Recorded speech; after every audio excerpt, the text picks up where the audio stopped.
welcome to the family. This is the family Jules. As always, I am Drew.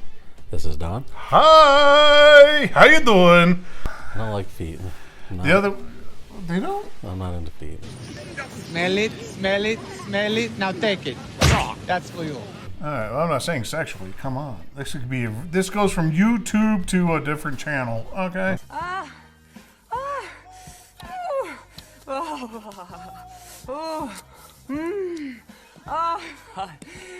No one has ever touched my feet before.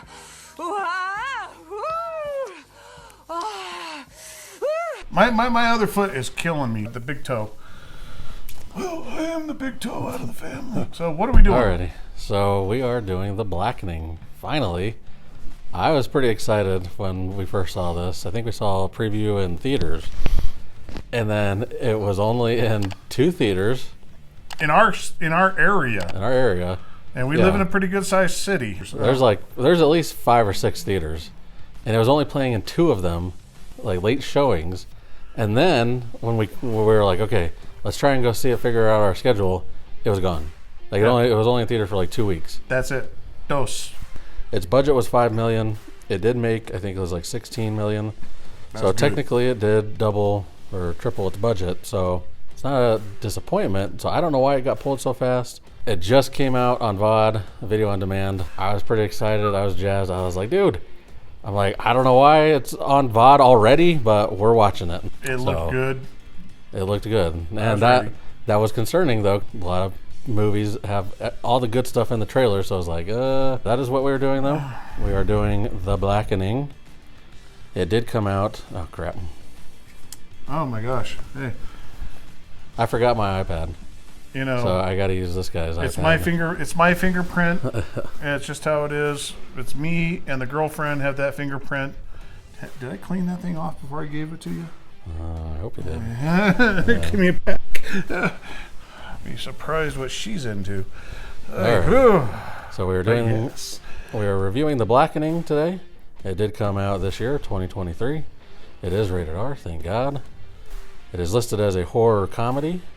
It is 1 hour, 37 minutes, so 9 minutes past Don's ideal runtime. If you follow us, you know what that exact runtime is. 128 and 13 seconds. Yeah. We're gonna get a shirt. We need to get a shirt. 128 and 13. So it is currently only on video on demand. So Vudu, Amazon Prime, Apple. Those are the only places you can watch. You got to buy it though. It was released by Lionsgate. So usually I give out where it's going to be streaming at in the near future. This one I am not sure. On Rotten Tomatoes, it has an 86%. So it's doing well there. Interesting. It is directed by Tim Story. He's done a lot of things. He's done Barbershop. He did the Fantastic Four movies back in the day. He's done the ride-along movies with Kevin Hart and Ice Cube. So he's definitely a director he's not a newbie, so he knows what he's doing. True. So that's always a good thing.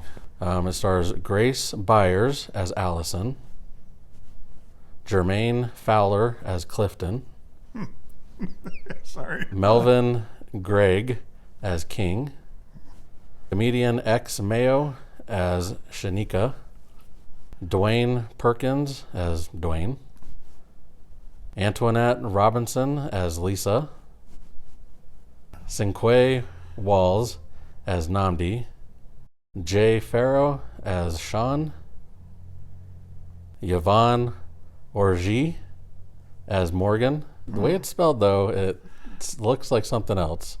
So we're just going to go with Orgy. It's like kind of French. Yeah. So a little background on the film. The film was announced in January 2020 and is based on a 2018 short by Dwayne Perkins, who plays Dwayne in the film. So he is actually a writer, and it's based on a short story that he did. That's why he uses his own name. That's why he uses his own name, yeah.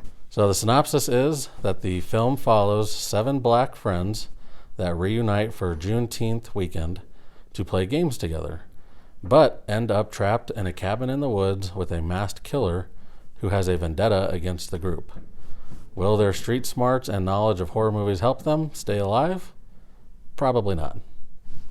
That was the synopsis I pulled. So that's all you can do, man.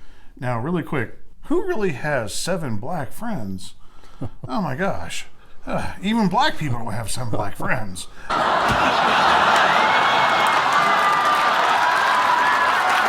So, fun facts. No reaction for fun facts? Okay. Usually I get a reaction. What are the fun facts? So, fun facts. I couldn't really find much, and I was like, okay, I guess this one's the most interesting. Much of the film's dialogue was improvised by the cast, and I thought that was a good segue into our positives. Okay, I'll give that. I'll give that. A good segue into our positives because one of our biggest positives that we agree on is the dialogue. Just things just thrown out there. The one-liners, yeah. There was...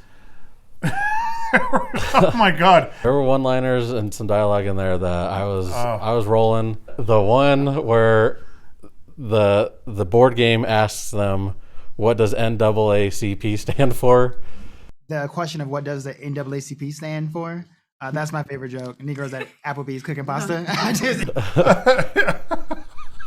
Sorry. It was hilarious. Classic. I was laughing so hard, I had to stop the movie. I didn't know what else was going on after that. I had to rewind. I was laughing so hard. So I love that. Oh my God, that was hilarious. Yeah, the things like that and that were hilarious. It was great. And knowing the fact that most of it was improvised just makes it even better.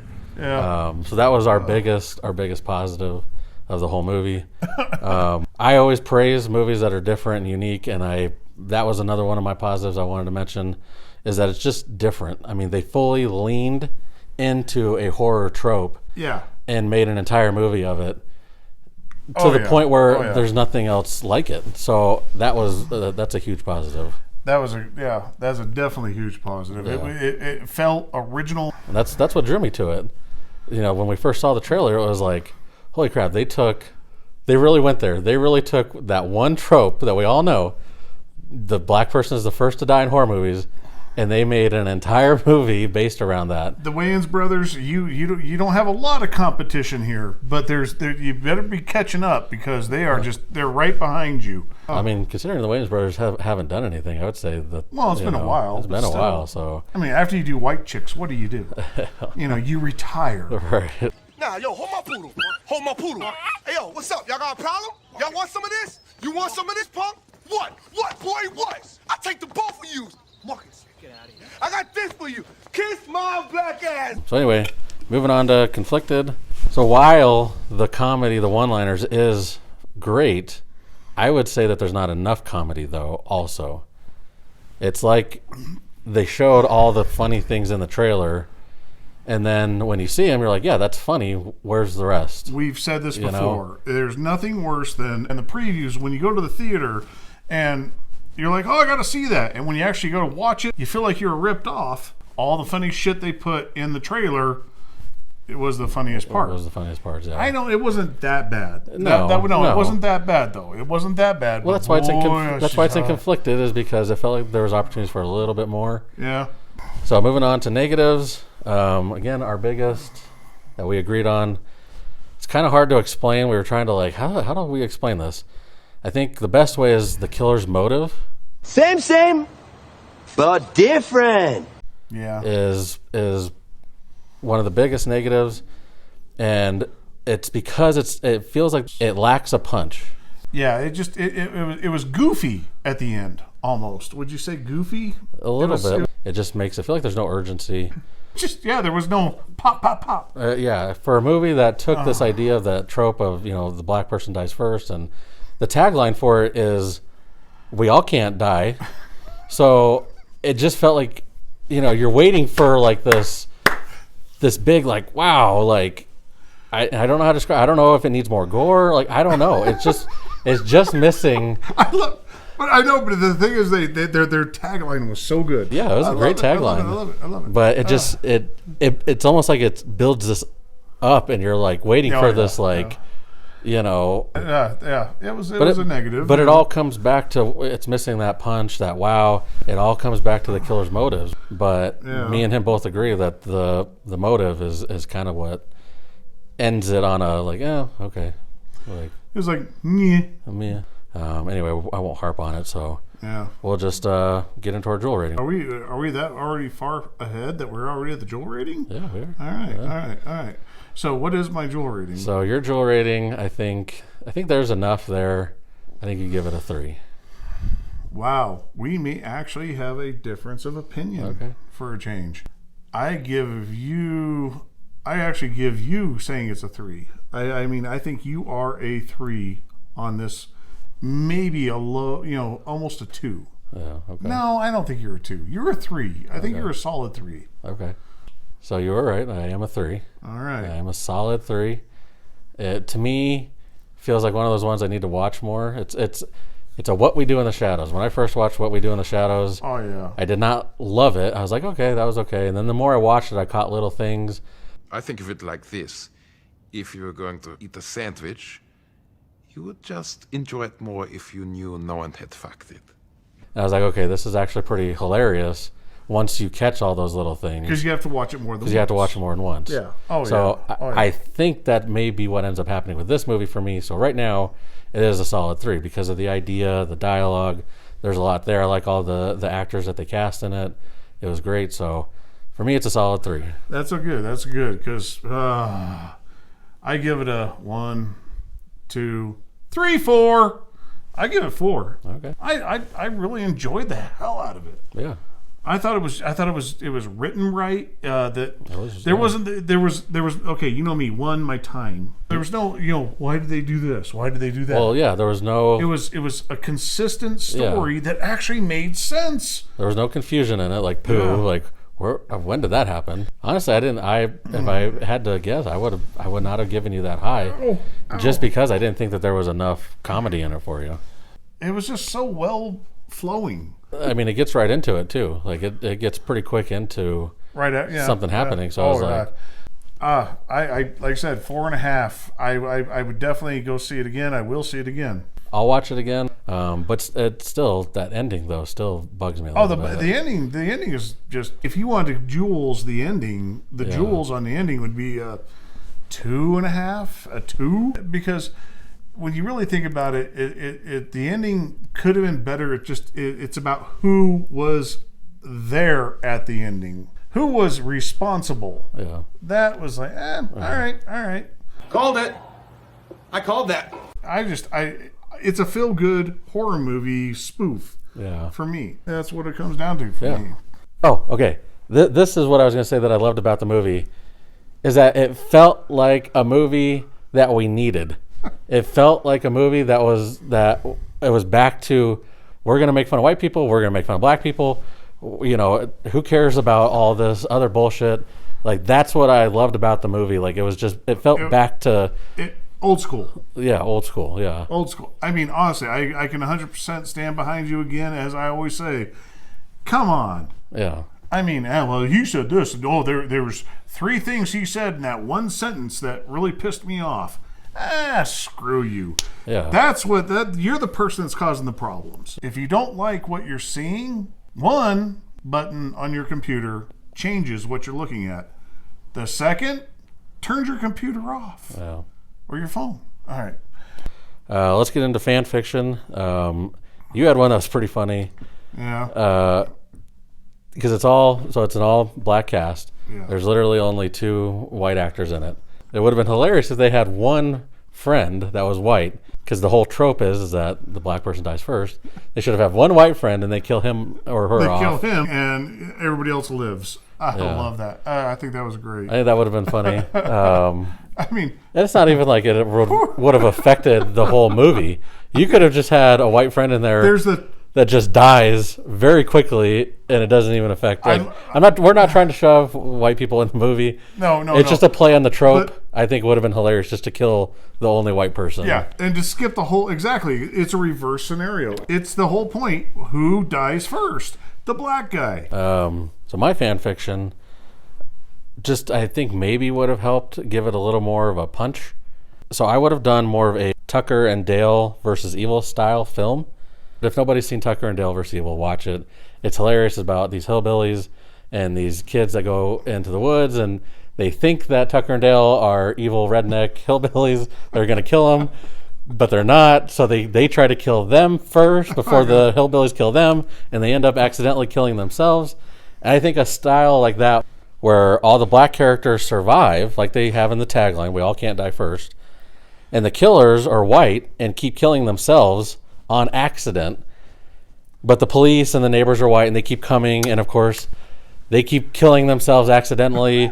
A first responder shows up to help somebody and he gets killed. And he gets killed. And anybody that's white. Anybody that's white gets killed, and it's a play on that, you know. I love it. But yeah, and I came up with that because the during the credits, the little scene that they have kind of alludes to that. And that's why I was like, oh, they should have ran with that idea more. That would have been my fan fiction. I think that would have given it that Well, it would punch. have been almost being ripped off from Dale, but it would have been. But it would have worked. It totally would have worked. It wouldn't. It wouldn't have been forced. I mean, it was exactly. It wouldn't be forced. It'd be the whole point of let's take it from one direction. Let's just see what happens when we change it around. Yeah. But I mean, it's a testament to this film that there's really nothing like it. I can't think of anything where it takes a premise like this and runs with it. It does take it out. So it really does. So if you're looking for anything else, obviously you can't go wrong with the Wayans Brothers scary movie, Haunted House. Yeah. There's other movies you could recommend.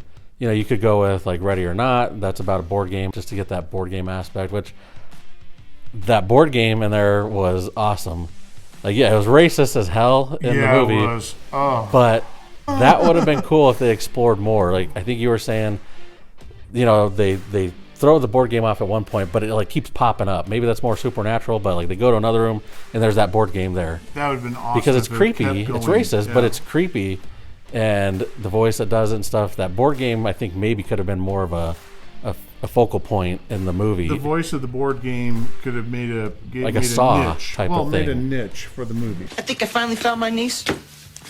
Niche. Niche? Yeah, made a niche. Made a niche where everybody hears it and they're like, "Oh, I know what movie that is." Right. Yeah. And like You hear that or you see that and you know exactly what movie that is. That could have been that movie's almost identifying iconic character type thing. The premise of it, you know, the questions that it asks, you know, like I said, racist as hell. I'm not advocating for the board game to be made. When did Oprah Winfrey make her first $1 billion? You have 30 seconds to decide. Oh my gosh! Yeah, you know the Friends one, the Friends question. That one. Oh, that was classic. Yeah. Yeah. That's what I'm saying. That board game that could have been more of a focal, and I think it would have. It would have put it up there. Put it, yeah. Alrighty. So. I'm running out of beer. That's all I got. Don's running out of beer, so it's a good time to stop, right? You're drooling anyway. Well, you know, party foul. If you don't spill a little, you ain't getting any. No, that's a party foul, man. You can't spill a drop. Yeah. All right, guys, we are out of here. Don't forget to like and subscribe. I always say, please, if you like what you saw, if we've earned your like and subscribe, please do it. I don't know what the hell Don's doing over there. I think. The bell. Are you tickling the bell? Is what it looked like? Well, I could do like I'm seeing something.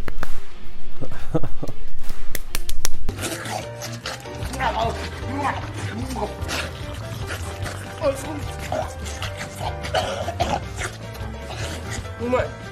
Show just a little bit, because that make him feel like a man, like he's killing your shit. Cradle the bell. Yeah. Cradle the bell. Yeah. I will throw some links to some of our other videos up there. If you haven't checked us out, check out some of the other ones. And that's all I got today. I'm okay too. All right. Well, we're out of here. We'll see you next time. Peace.